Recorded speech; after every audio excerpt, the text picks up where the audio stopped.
ஏமா ஒரு ஒரு செய்தி தெரியுமா? இந்தியாவில் தனிநபர் வருமானம் தமிழ்நாடு தான் 2ஆம் இடத்துல இருக்கான். கேள்விப்பட்டியா? கேள்விப்பட்டேன். எப்படி? அதாவது நேற்று ஆலி செந்தில்நாதன் சார் பேசுனதை நான் கேட்டேன். இது எப்படி சாத்தியமாச்சுன்னா 100 ஆண்டு வரலாறு சொல்றாரு அவர். அதாவது ஆங்கிலேயர் ஆட்சி காலத்துல இருந்தே வந்து நம்ம தமிழ்நாடுக்கு, அதாவது அப்ப எல்லாம் மெட்ராஸ் ராஜதானி அப்படி எல்லாம் இருந்தது இல்லையா, அப்பயே கூட இங்க வந்து நம்ம கேக்குற எல்லாமே கிடைச்சிடல. அப்ப இங்க இருக்கிற நீதி கட்சி அவங்க எல்லாம் வந்து நீ செய்யாட்டியும் நான் செஞ்சு காட்டுறேன் அப்படிங்கிற மாதிரி பள்ளிக்கூடம் தொடங்குறதுக்கு எதுக்கா இருந்தாலும் அந்த மாதிரி, அதாவது சுயமரியாதை தன்மானம் வந்து இன்னைக்கு தனிநபர் வருமானத்தை உயர்த்தி இருக்கு அப்படிங்கிற ஒரு வார்த்தையை சொன்னாரு. தன்மானம் எங்க இருக்கோ அங்க வருமானம் உயரும் சொன்னாரு. அது எப்படின்னா, அதான் எல்லாம் நம்ம வந்து நீ செய்யாட்டியும் நான் செஞ்சு காட்டுறேன். அது இன்னைக்கு வரைக்கும் அப்படிதான் இருக்கு.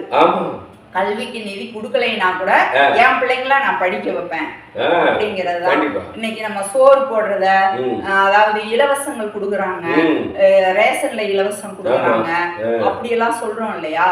இந்த மாதிரியான விஷயங்கள் வந்து அதாவது ஒரு நீண்ட கால வளர்ச்சிக்கு அடித்தளமா முதலீடு அமையும். இது வந்து இலவசம் கிடையாது. நம்ம மக்கள்கிட்ட இருந்து எடுக்கிற பணத்தை மக்களுக்கான வளர்ச்சிக்கான நீண்ட கால முதலீடு, அப்படிதான் நம்ம இதை பார்க்கணும் அப்படிங்கிற மாதிரி சொன்னாங்க. உண்மைதான்.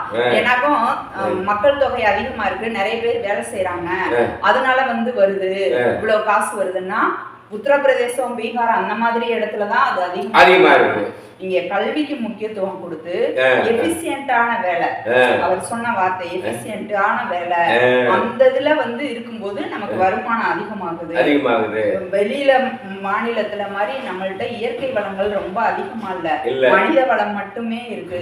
மனித வளத்தை ஆக்கப்பூர்வமா சிந்திக்க வைக்கிறது கல்வி, அந்த மாதிரி எல்லாம் பண்றதுனால அவங்க வந்து நல்ல வருமானம் எடுக்க முடியுது. எனக்கு ஒரு ஞாபகம் வருமா, ஜப்பான்ல அப்படிதாமா, அவங்களுக்கு பெரிய வளமெல்லாம் இல்லை, அங்க மனித வளம் தான். அந்த மனித வளத்தை வச்சுதான் அந்த அளவுக்கு முன்னேறி இருக்கிறாங்க. மகிழ்ச்சி. ரொம்ப சிறப்பு. இன்னும் முதலிடத்துக்கு வரணும். ஏன்னா இந்த நீண்ட கால திட்டம் அந்த இதெல்லாம் கொண்டு போய் கண்டிப்பா நம்மள ஆட்சி நம்மளுக்காக சிந்திச்ச எல்லாருக்குமே நன்றியோட இருக்கணும். இங்க வந்து கல்வியும் மனித வளம் தான். ஆமா, தன்மானம், சுயமரியாதை இருக்கும். அது வந்ததன் விளைவு இப்படி நல்லா இருக்கிறோம். நன்றி, வணக்கம்.